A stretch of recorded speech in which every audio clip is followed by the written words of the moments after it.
ಬಿಡದಿ ವಿಚಾರಕ್ಕೆ ಸಂಬಂಧಪಟ್ಟಂತೆ ಬಿಡದಿಯಲ್ಲಿ ನಡೆಸುತ್ತಾ ಇರುವಂತಹ ಟೌನ್ಶಿಪ್ ವಿಚಾರಕ್ಕೆ ಸಂಬಂಧಿಸಿದಂತೆ ಕುಮಾರಸ್ವಾಮಿ ಮತ್ತು ಡಿ.ಕೆ. ಶಿವಕುಮಾರ್ ಇಬ್ಬರ ನಡುವೆ ಸವಾಲು ಮತ್ತು ಪ್ರತಿ ಸವಾಲುಗಳು ಬರ್ತಾ ಇದ್ದಾವೆ. ಕುಮಾರಸ್ವಾಮಿ ಅವರು ಮೊದಲಿಗೆ ಹೇಳಿದ್ರು ಬಹಿರಂಗ ಚರ್ಚೆಗೆ ಬನ್ನಿ ಅಂತೇಳಿ. ಶಿವಕುಮಾರ್ ಅವರು ಹೇಳಿದ್ರು ಡೇಟು ಟೈಮು ಎಲ್ಲವೂ ಹೇಳಿ ನನಗೆ ಸ್ವಲ್ಪ ಟೈಮ್ ಮಾತ್ರ ಕೊಡಬೇಕಾಗತ್ತೆ, ಒಂದೆರಡು ಮೂರು ದಿವಸಕ್ಕೆ ಮೊದಲು ಹೇಳಿ ನಾನು ಟೈಮ್ ಅಡ್ಜಸ್ಟ್ ಮಾಡ್ಕೊಂಡು ಬರ್ತೀನಿ ಅಂತೇಳಿ. ನಂತರ ಕುಮಾರಸ್ವಾಮಿ ಅವರು ಹೇಳಿದ್ರು ಬನ್ನಿ ಬಿಡದಿಯಲ್ಲಿನೇ ಚರ್ಚೆ ಮಾಡೋಣ. ಮೊದಲಿಗೆ ಅವ್ರಿಗೆ ಹೇಳಿದಂತಹ ವಿಚಾರಗಳು ಬೇರೆ ವಿಷಯಗಳಿಗೆ, ಬಿಡದಿ ವಿಚಾರಕ್ಕೆಲ್ಲ ಒಟ್ಟಾರೆ ಆಗಿರುವಂತಹ ಕೆಲವು ವಿಚಾರಗಳಿಗೆ ಅವ್ರಿಗೆ ಹೇಳಿದ್ರು ಬಹಿರಂಗ ಚರ್ಚೆಯ ಸವಾಲುಗಳಾದವು. ಮೊನ್ನೆ ಈಗ ಮತ್ತೆ ಅವ್ರದ್ದು ಬಂತು, ಇಲ್ಲ ನೀವು ಬಿಡದಿಗೆ ಬನ್ನಿ, ಅಲ್ಲಿ ಬೈರಮಂಗಲದಲ್ಲಿ ಚರ್ಚೆಯನ್ನು ನಡೆಸೋಣ ಅಂತ.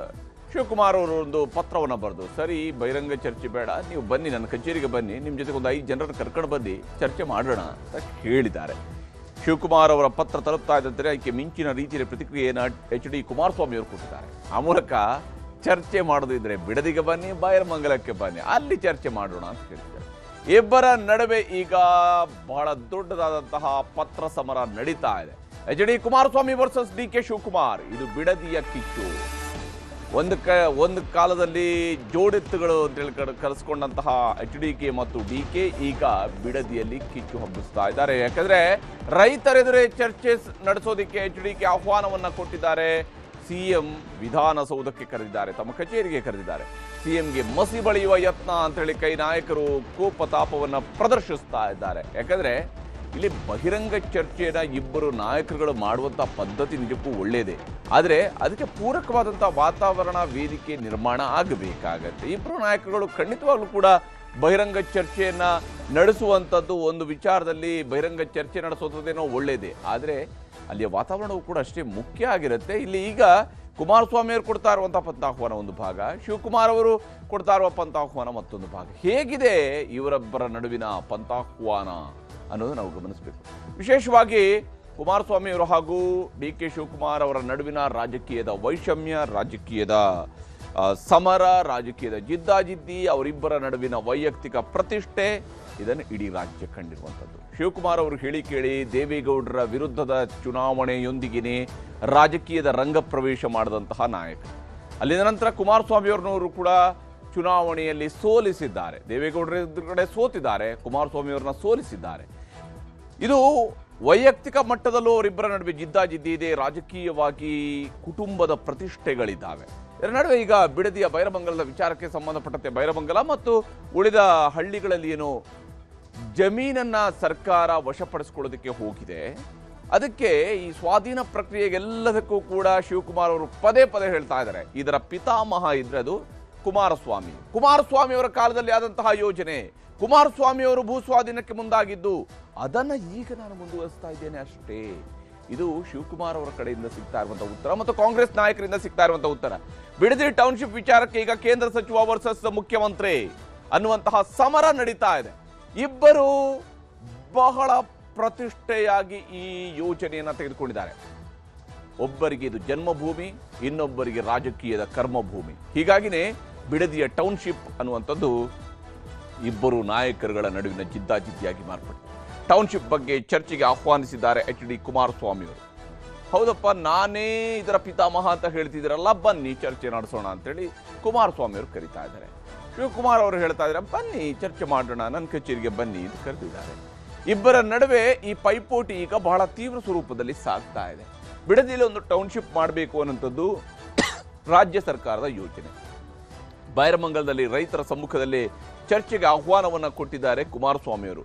ಚರ್ಚೆ ಮಾಡೋದಿದ್ರೆ ಅದು ರೈತರ ವಿಚಾರಗಳಿಗೆ ಚರ್ಚೆ ಆಗೋದ್ರಿಂದಾಗಿ ಇದರ ಎಪಿಸೆಂಟರ್ ಆಗಿರುವಂಥದ್ದು, ಅಂದರೆ ಈಗ ಅಲ್ಲೇನು ಹೋರಾಟ ನಡೀತಾ ಇದೆಯಲ್ಲ, ಆ ಹೋರಾಟದ ಎಪಿಸೆಂಟರ್ ಇರುವಂಥದ್ದು ಬೈರಮಂಗಲ. ಬೈರಮಂಗಲದಲ್ಲೇನೆ ಹಿಂದೆ ಕುಮಾರಸ್ವಾಮಿ ಅವರು ಮುಖ್ಯಮಂತ್ರಿ ಆಗಿದ್ದ ಅವಧಿಯಲ್ಲೂ ಕೂಡ ಈ ಭೂಸ್ವಾಧೀನ ಪ್ರಕ್ರಿಯೆಗಳಿಗೆ ಮುಂದಾದಾಗ ಇದೇ ಬೈರಮಂಗಲದ ಜನ ಅದರ ವಿರುದ್ಧವಾಗಿ ನಿಂತಿದ್ರು, ತೊಡೆ ತಟ್ಟಿದ್ರು. ಯಾವುದೇ ಕಾರಣಕ್ಕೂ ನಮ್ಮ ಭೂಮಿಯನ್ನ ವಶಪಡಿಸಿಕೊಳ್ಳೋದಕ್ಕೆ ಬಿಡೋದಿಲ್ಲ ಅಂತ ಹೇಳಿ 2006-2007ರಲ್ಲಿ ಅಲ್ಲಿಯ ಜನ ಹೋರಾಟವನ್ನು ನಡೆಸಿರುವಂಥದ್ದು ಇತಿಹಾಸದ ಭಾಗ.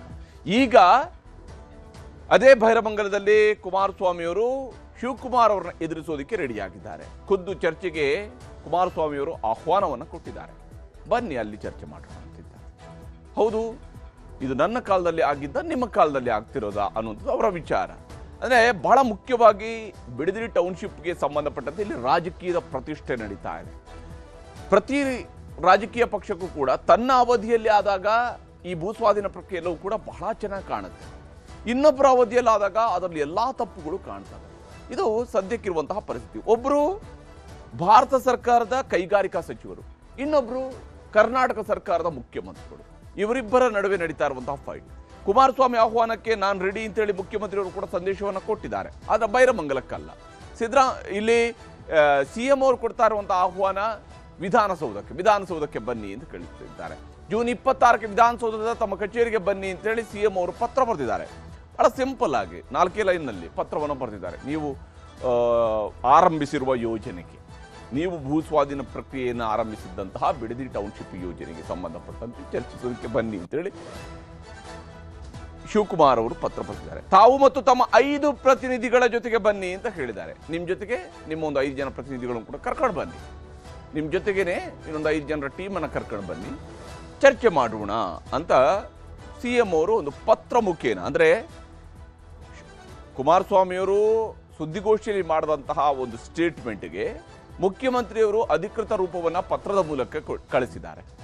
ಯಾವಾಗ ಮುಖ್ಯಮಂತ್ರಿಯವರಿಂದ ಒಂದು ಪತ್ರ ರವಾನೆ ಆಯಿತು, ತತ್ಕ್ಷಣಕ್ಕೇನೆ ಕುಮಾರಸ್ವಾಮಿಯವರು ಕೂಡ ಹಿಂದೆ ಮುಂದೆ ನೋಡಲಿಲ್ಲ. ಯಾಕಂದರೆ ಇಲ್ಲಿವರೆದ ನಡುವೆ ಚರ್ಚೆ ನಡೀತಾ ಇರೋದು, ಆಗುತ್ತೋ ಬಿಡುತ್ತೋ ಬೇರೆ ವಿಚಾರ.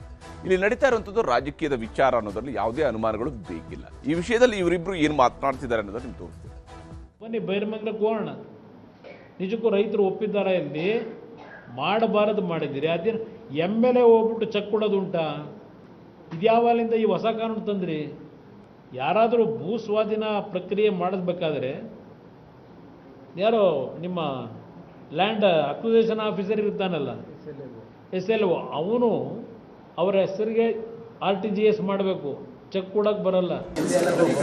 ನಾನೇನು ಮಾತಾಡೋದಿಲ್ಲ, ಕರೆದಾಗ ಬರಲಿಲ್ಲ.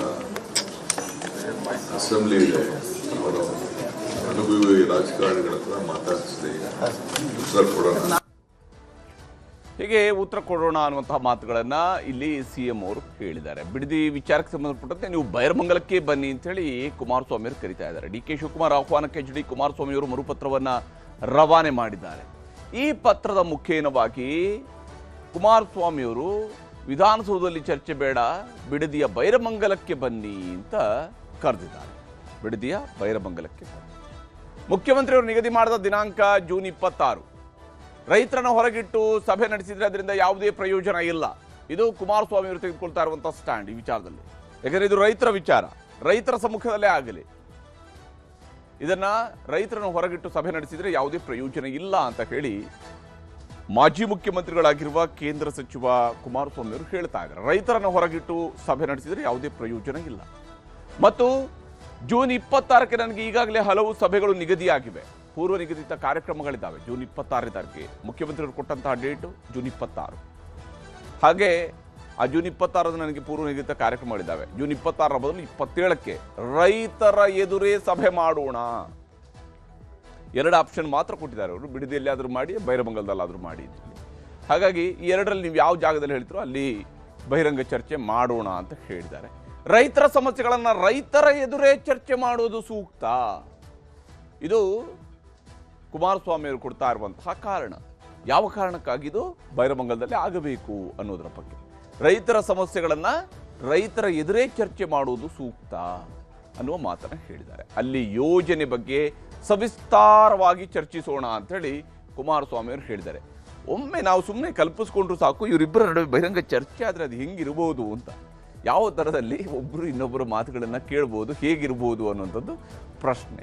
ಆದರೆ ಸಾರ್ವಜನಿಕವಾಗಿ ಚರ್ಚೆಯನ್ನು ನಡೆಸಿದಾಗ ಅದಕ್ಕೆ ಅಂತಿಮವಾಗಿ ಒಂದು ಕನ್ಕ್ಲೂಷನ್ಗೆ ಬರೋದಕ್ಕೆ ಸಾಧ್ಯ ಆಗುತ್ತಾ? ವಿಧಾನಸಭೆ ಒಳಗಡೆ ಚರ್ಚೆ ನಡೆದರೆ ಸ್ಪೀಕರ್ ಅವರು ಇರ್ತಾರೆ ಇಬ್ಬರನ್ನು ಕಂಟ್ರೋಲ್ ಮಾಡೋದಕ್ಕೆ. ಇಲ್ಲಿ ಹೇಗಾಗತ್ತೆ ಇದು? ಈ ಪ್ರಶ್ನೆಗಳು ಕೂಡ ಮೂಡ್ತವೆ. ಈ ವಿಚಾರದಲ್ಲಿ ಇವರಿಬ್ಬರು ಏನು ಹೇಳಿದ್ದಾರೆ ಅನ್ನೋದನ್ನು ನಿಮ್ಗೆ ತೋರಿಸ್ತೀನಿ.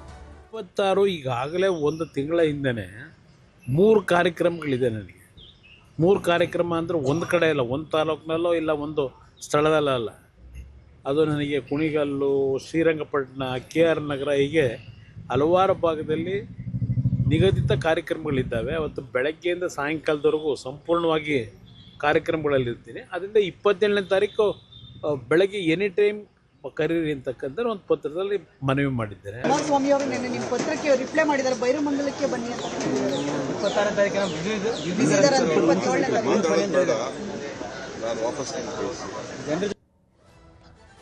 ಹೀಗೆ ಇಬ್ಬರ ನಡುವೆ ಆಹ್ವಾನಗಳು ನಡೀತಾ ಇದ್ದಾವೆ, ಪಂಥಾಹ್ವಾನಗಳು ಸಾಗ್ತಾ ಇದ್ದಾವೆ. ಇದರ ನಡುವೆ ರೈತರ ಜೊತೆಗೆ ಕುಳಿತು ಚರ್ಚೆ ಮಾಡೋಣ ಅನ್ನುವಂತಹ ಕುಮಾರಸ್ವಾಮಿ ಅವರ ಮಾತಿಗೆ ಶಿವಕುಮಾರ್ ಅವರ ತಂಡದ ಶಾಸಕರುಗಳು ಸಿಟ್ಟನ್ನು ಹೊರಹಾಕಿದ್ದಾರೆ. HDK ಆಹ್ವಾನಕ್ಕೆ DK ಶಿವಕುಮಾರ್ ಅವರ ಟೀಮ್ ಆಕ್ಷೇಪವನ್ನ ವ್ಯಕ್ತಪಡಿಸ್ತಾ ಇದೆ. ನೀವು ರೈತರ ಮುಂದೆ ಚರ್ಚೆ ನಡೆಸಬೇಕು ಅಂತ ಹೇಳೋದು ಸರಿ, ಆದರೆ ಸರ್ಕಾರದ ಮಟ್ಟದ ವಿಚಾರವನ್ನ ರೈತರ ಜೊತೆ ಕುಳಿತು ಹೇಗೆ ಚರ್ಚೆ ನಡೆಸೋದಕ್ಕೆ ಸಾಧ್ಯ ಅನ್ನುವಂತಹ ಪ್ರಶ್ನೆಯನ್ನ ಶಾಸಕರು ಕೇಳ್ತಾ ಇದ್ದಾರೆ. ಯಾಕಂದ್ರೆ ರೈತರ ವಿಚಾರಗಳಿದ್ದಾವೆ ನಿಜ, ಆದರೆ ಅದನ್ನು ಹೇಗೆ ಅಲ್ಲಿ ರೈತರ ನಡುವೆ ನಿಂತ್ಕೊಂಡು ಮಾತಾಡೋದು ಹೇಗೆ ಅನ್ನುವಂತಹ ಪ್ರಶ್ನೆಯನ್ನ ಎತ್ತಿದ್ದಾರೆ. ಅದರಲ್ಲೂ CM ಹಾಗೂ ಕೇಂದ್ರ ಸಚಿವರು ಬಹಿರಂಗ ಚರ್ಚೆ ನಡೆಸಿದರೆ ಹೇಗೆ ಅನ್ನುವ ಪ್ರಶ್ನೆಯೂ ಕೂಡ ಇರುತ್ತೆ. ಯಾಕಂದ್ರೆ ಇದು ಲಾ ಆ್ಯಂಡ್ ಆರ್ಡರ್ನ ಪ್ರಶ್ನೆಯೂ ಬರುತ್ತೆ. ಇಬ್ಬರೇ ನಿಂತ್ಕೊಂಡು ಮಾತಾಡುವಂಥದ್ದೇನು ಅಷ್ಟು ಸುಲಭ ಇರುತ್ತಾ?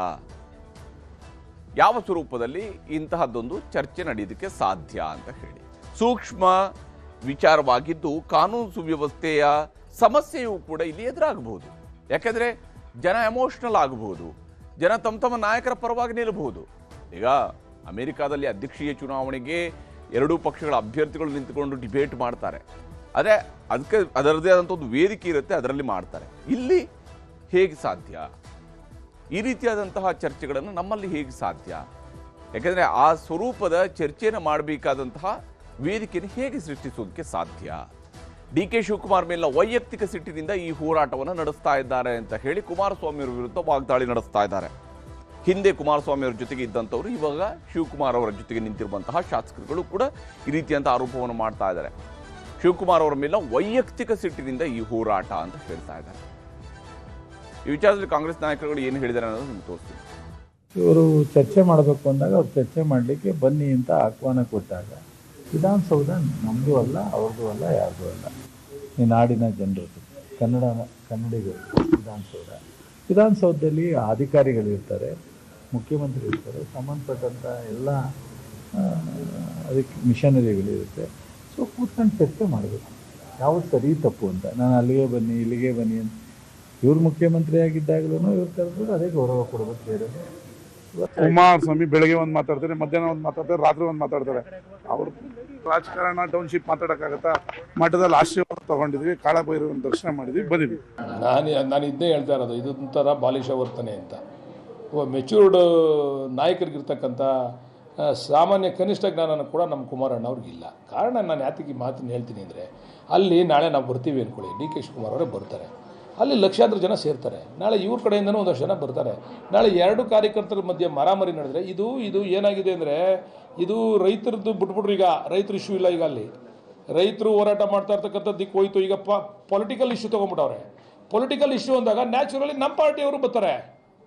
ಈಗ ಪೊಲಿಟಿಕಲ್ ಇಶ್ಯೂ ಅಂದಾಗ ನ್ಯಾಚುರಲಿ ಸಾಕ್ಬಿಡೆ ಈಗ ಪೊಲಿಟಿಕಲ್ ಇಶ್ಯೂ ಅಂದಾಗ ನ್ಯಾಚುರಲಿ ನಮ್ಮ ಪಾರ್ಟಿಯವರು ಸೇರ್ತಾರೆ. ಈಗ DK ಶಿವಕುಮಾರ್ ಅವರು ಬರ್ತಾರೆ, ನಮ್ಮ ಕಾರ್ಯಕರ್ತರು ಲಕ್ಷಾಂತರ ಜನ ಬರ್ತಾರೆ, ಅವ್ರ ಕಾರ್ಯಕರ್ತರು ಬರ್ತಾರೆ. ನಾಳೆ ಹೊಡೆದಾಡಾಗ ಜವಾಬ್ದಾರಿ ಯಾರು? ಒಬ್ಬ ಸೀನಿಯರ್ ಲೀಡ್ರಿಗೆ ಇರ್ತಕ್ಕಂಥ ಒಂದು ಮಿನಿಮಮ್ ಕಾಮನ್ ಸೆನ್ಸ್ ಇರಬೇಕಲ್ಲ. ನೀವು ಎಲ್ಲ ಕಡೆ ಹೋಗ್ಬಿಟ್ಟು ಬನ್ನಿ, ಇದೆಲ್ಲನೂ ಮುಗಿಸ್ಕೊಂಬನ್ನಿ, ಆಮೇಲೆ ನಾನು ಮಾತಾಡ್ತೀನಿ ನಿಮ್ಮ ಹತ್ರ. ಬರೀ ಬಿಡದಿಗೆ ಯಾಕೆ ಬರ್ತೀರಾ ನೀವು? ನಿಮ್ದು 35 ಎಕರೆ 40 ಎಕರೆ ಜಾಗ ಉಳಿಸ್ಕೊಳಕ್ಕೆ ಬಂದಿದ್ದೀರಾ ನೀವು? ಹಂಗಾರೆ ಬಿಡ್ದಿಗೆ ಬೇನಾಮಿ ಬೇರೆ ಬೇರೆ ಐತೆ, ಇವ್ರ ಹೆಸರಲ್ಲಿ 100 ಎಕರೆ ಗಂಟ ಐತೆ ಬೇನಾಮಿ, ಬೇರೆ ಬೇರೆ ಹೆಸರಲ್ಲಿ ಮಾಡೋದೈತೆ 100 ಎಕರೆ ಗಂಟ. ಆದರೆ ಬಿಡ್ದಿಲ್ಲೇ ಹೋರಾಟ ಮಾಡ್ತಕ್ಕಂಥ ಉದ್ದೇಶ ಏನು? DK ಶಿವಕುಮಾರ್ ಅವರು ಕೆಟ್ಟ ಹೆಸರು ಬರಬೇಕು, ಈ ಜಿಲ್ಲೆಯವರು ಇವ್ರಿಗೆ ತೊಂದರೆ ಮಾಡಬೇಕು ಅನ್ನೋ ಉದ್ದೇಶ ನಿಮ್ಮದು. ಬೇರೆ ಕಡೆ ಹೋಗಿ ನೋಡೋಣ. ಹಂಗಾದ್ರೆ ಯಾಕೆ ಹೋಯ್ತಲ್ಲ ನೀವು? ಅವ್ರು ರೈತರಲ್ವ ಹಂಗಾರೆ ಅಲ್ಲಿ ಇರ್ತಕ್ಕಂಥವ್ರೆಲ್ಲ? ಇದು ನಮ್ಮ ಮೂಲಭೂತವಾದಂಥ ಪ್ರಶ್ನೆ. ಅದಕ್ಕೆ ನಾವು ಹೇಳೋದು, ನಾವು ಇನ್ನು ಮುಂದೆ ಕುಮಾರಸ್ವಾಮಿ ಅವರು ಮಾಜಿ ಮುಖ್ಯಮಂತ್ರಿಗಳು, 2 ಸರಿ ಮುಖ್ಯಮಂತ್ರಿ ಆಗವ್ರೆ, ಕೇಂದ್ರ ಮಂತ್ರಿ ಆಗವ್ರೆ. ನನಗೆ ಗೊತ್ತಾಯ್ತಿಲ್ಲ ನರೇಂದ್ರ ಮೋದಿ ಅವ್ರು ಏನಾದರೂ ನೀನು ಇಲ್ಲೇ ಕರ್ನಾಟಕದಲ್ಲೇ ಇದ್ಬಿಡು, ಬಿಡದಿಲ್ಲ ಇದ್ಬಿಡು ಅಂತ ಹೇಳಿ ಕಳ್ಸವ್ರೇನೋ ಅಂತ. ಇವ್ರು ನನ್ನ ಐಡಿಯಾ ನಾನು ಯಾವ ರಾಜ್ಯಕ್ಕೆ ಹೋಗಿ ನೋಡಲೇ ಇಲ್ಲಪ್ಪ ಇವರು. See, very clearly, Mr. H.D. Kumaraswamy said that the CM is a busy man. Whenever he calls, I will come. The CM called him. And then he says, no, I cannot come on that day. We'll have it next day at a different place. The Honorable Chief Minister has called him and 5 other people of his choice to Vidhan Sabha. Where else should he call him? Where else should officially discussion happen? Then Mr. HDK writes that, no, I can't come there, you come to Biddi. ಇದರಲ್ಲಿ ರಾಜಕೀಯ ಮಾಡೋದಕ್ಕೆ ಹೊರಟಿದ್ದಾರೆ. ಸಲಹೆ ಕೊಡಲಿ ಅಲ್ಲ, ಅವರು ಬಂದು ಸಲಹೆ ಕೊಡಲಿ. ಈ ರೀತಿ ಹಿಂದೆ ನಿಮ್ಮವರೆಲ್ಲ ಮಾತಾಡಿದ್ರಪ್ಪ, ಈಗ ನೀವು ಯಾಕೆ ಬದಲಾಯಿಸ್ಕೊಂಡಿದ್ದೀರಾ ಅಂದರೆ ನಾವು ಹೇಳ್ತೀವಿ ಯಾಕೆ ಬದಲಾಯಿಸ್ಕೊಂಡಿದ್ದೀವಿ ಅಂತ. ಯಾತಕ್ಕೋಸ್ಕರ ನಾವು ಈ ತೀರ್ಮಾನ ತಗೊಂಡಿದ್ದೀವಿ ಅಂತ ನಾವು ನಮ್ಮ ಸಮಜಾಯಿಸಿ ನಾವು ಕೊಡ್ತೀವಲ್ವಾ. ಮುಖ್ಯಮಂತ್ರಿಗಳು ಕೊಡೋದಿಲ್ವಾ, ನಾವು ಕೊಡೋದಿಲ್ವಾ? ಆಮೇಲೆ ನೋಡೋಣಂತೆ. ನಿಮ್ಮ ಸಲಹೆನೇ ಕೊಡೋದಿಲ್ಲ, ಬರೀ ಬೀದಿಗೆ ಇಳಿದು ಹೋರಾಟ ಮಾಡ್ತೀವಿ ಅಂದರೆ ಏನು ಅರ್ಥ ಇದೆ? ಅದೇ ರಾಜಕೀಯಕ್ಕೋಸ್ಕರ ಮಾಡ್ತಾ ಇದ್ದೀರಿ ಅಂತೇಳಿ ಸ್ಪಷ್ಟವಾಗಿ ಕಾಣಿಸುತ್ತೆ. ಇದೆಲ್ಲನೂ ಅವರಿಂದ ಪ್ರಾರಂಭ ಆಗಿದ್ದು, ಸುಮ್ಮನೆ ರಾಜಕೀಯ ಬರೆಸ್ತಾ ಇದ್ದಾರೆ. ಗೊತ್ತಿದ್ದು ಅದೇ ನಾಟಕ ಎಲ್ಲ ಜನಕ್ಕೆ ಗೊತ್ತಾಗುತ್ತೆ. ಈಗ ರೈತರು ಒಂದು ಭಾಗ, ನಿಜವಾದಂಥ ರೈತರು ಈಗ ನಮ್ಮಲ್ಲಿನೂ ಕೂಡ ಹೋರಾಟ ಮಾಡ್ತಾರೆ ಇಂಡಸ್ಟ್ರಿದಾಗ. ನಾನು ರೈತರ ಬಗ್ಗೆ ಹೋಗಿ ನಾವು ಮಾತಾಡೋದಲ್ಲ ಏನ್ರಿ. ಆದರೆ JDS ಕುಮಾರಸ್ವಾಮಿ ಅವ್ರದ್ದು ರಾಜಕೀಯ ಇದ್ರೆ, ರೈತರು ನಮ್ಮ ಭೂಮಿ ನಾವು ಕೊಡಂಗಿಲ್ಲಪ್ಪ, ನಮ್ಗೆ ಹೆಚ್ಚಿನ ಪರಿಹಾರ ಬೇಕು, ನಾವು ಕೊಡೋದಿಲ್ಲ ಅಂತಲೂ ಹೇಳ್ಬೋದು. ಅದವ್ರ ಅಧಿಕಾರ ಇರ್ತದೆ. ರೈತರ ಬಗ್ಗೆ ನಮ್ದು ಯಾವುದೂ ತಕರಾರಿಲ್ಲ. ಆದರೆ ಇವರು JDSನವರು ಕುಮಾರಸ್ವಾಮಿ ಅವರು ಇದ್ರಾಗ ರಾಜಕೀಯ ಮಾಡ್ತಾ ಇದ್ದಾರೆ. ಇಷ್ಟೇ ಡಿಫರೆನ್ಸ್ ಇಸ್ ದ್ಯಾಟ್. ಯಾವ ವರದಿದವರು ಹೇಳಿದ್ರೋ ಗೊತ್ತಿಲ್ಲ. ನಾನು PSC ಅಧ್ಯಕ್ಷನಾಗಿದ್ದಾಗ ತಮಗೂ ಗೊತ್ತಿದೆ, ತಮ್ಮೆಲ್ಲರನ್ನೂ ಕರ್ಕೊಂಡು ಈಗಲ್ಟನ್ಗೆ ಆ ಕೋಡೆ 250 ಎಕರೆ ಇತ್ತಲ್ಲ, ಅಲ್ಲೆಲ್ಲ ಹೋಗಿದ್ವಿ. ಆ ವರದಿಯನ್ನು ಅವರು ಪ್ರಸ್ತಾಪ ಮಾಡ್ತಾರೆ ಗೊತ್ತಿಲ್ಲ ನನಗೆ. ಆ ವರದಿ ನಾನು ಮತ್ತೆ ನೋಡಿ ನನ್ನ ಅಭಿಪ್ರಾಯವನ್ನು ವ್ಯಕ್ತಪಡಿಸ್ತೇನೆ. ಇನ್ನು ಈ ವಿಚಾರದಲ್ಲಿ ಭಾರತೀಯ ಜನತಾ ಪಕ್ಷದ ನಾಯಕರು ಕೂಡ ತಾವು ಹೋರಾಟಕ್ಕೆ ಇಳಿತೀವಿ ಅನ್ನುವಂತಹ ಮಾತುಗಳನ್ನು ಹೇಳ್ತಾ ಇದ್ದಾರೆ. ಈಗ DK ಶಿವಕುಮಾರ್ದು ಈ ಥರ ಆಹ್ವಾನಗಳು ಇದೇನು ಮೊದಲ ಬಾರಿ ಅಲ್ಲ, ಇದೊಂದು 100 ಸರಿ ಆಗಿದೆ. ಏನಾನ ಸಿನಿಮಾ ತೆಗೆದಿದ್ರೆ 100 ಡೇಸ್ ಓಡ್ಬಿಡೋದು, ಅವ್ರು ಬರಲ್ಲ ಬಿಡಲ್ಲ. ಈ ಪರಿಸ್ಥಿತಿ ಇದು ಸುಮ್ಮನೆ ಮಾಧ್ಯಮಕ್ಕೆ ಒಂದು ಹೇಳಿಕೆ ಕೊಡೋ ಅಷ್ಟರಲ್ಲೇ ಮುಗ್ದೋಗ್ತೈತೆ. DK ಶಿವಕುಮಾರ್ ಮೊದಲಿಂದನೂ ಅಷ್ಟೇ ಇಂಥ ಪಂಥ ಆಹ್ವಾನಗಳನ್ನು 10 ಸರಿ ಕೊಟ್ಟಿದ್ದಾರೆ, ಯಾವುದಕ್ಕೂ ಹೋಗೇ ಇಲ್ಲ. ಈಗ ನಡೀತಾ ಇರೋದು ಯಾವುದಕ್ಕೆ ಪಂಥ ಆಹ್ವಾನ? ಬಿಡದಿ ಟೌನ್ಶಿಪ್ ಬಗ್ಗೆ ನಡೀತಾ ಇರೋದು. ಎಲ್ಲಿ ಚರ್ಚೆ ಆಗಬೇಕು? ಬಿಡದಿಯಲ್ಲಿ ಚರ್ಚೆ ಆಗಬೇಕು. ಎಲ್ಲಿ ಆಗಿದೆಯೋ, ಎಲ್ಲಿ ಕಳ್ಕೊಂಡಿದ್ದೀರೋ ಅಲ್ಲೇ ಹುಡುಕ್ಬೇಕು ಬೀಗದ್ಕಿನ.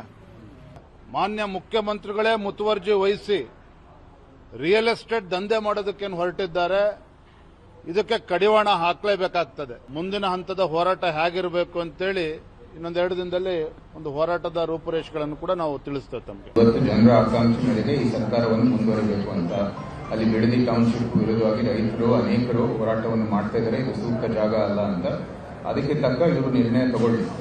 ಇದು ನಾವು ಇಡೀ ಒಂದು ರಾಜ್ಯದಲ್ಲಿ ನೋಡ್ತಾ ಇದೀವಿ. ಯಾವುದೇ ರೀತಿ ಜನರ ಒಂದು ಆಕಾಂಕ್ಷೆ ಮೇರೆಗೆ ಇವರು ಕೆಲಸವನ್ನು ಮಾಡ್ತಾ ಇಲ್ಲ, ಅವ್ರಿಗೆ ಇಷ್ಟ ಬಂದಿದ್ದ ಕೆಲಸವನ್ನು.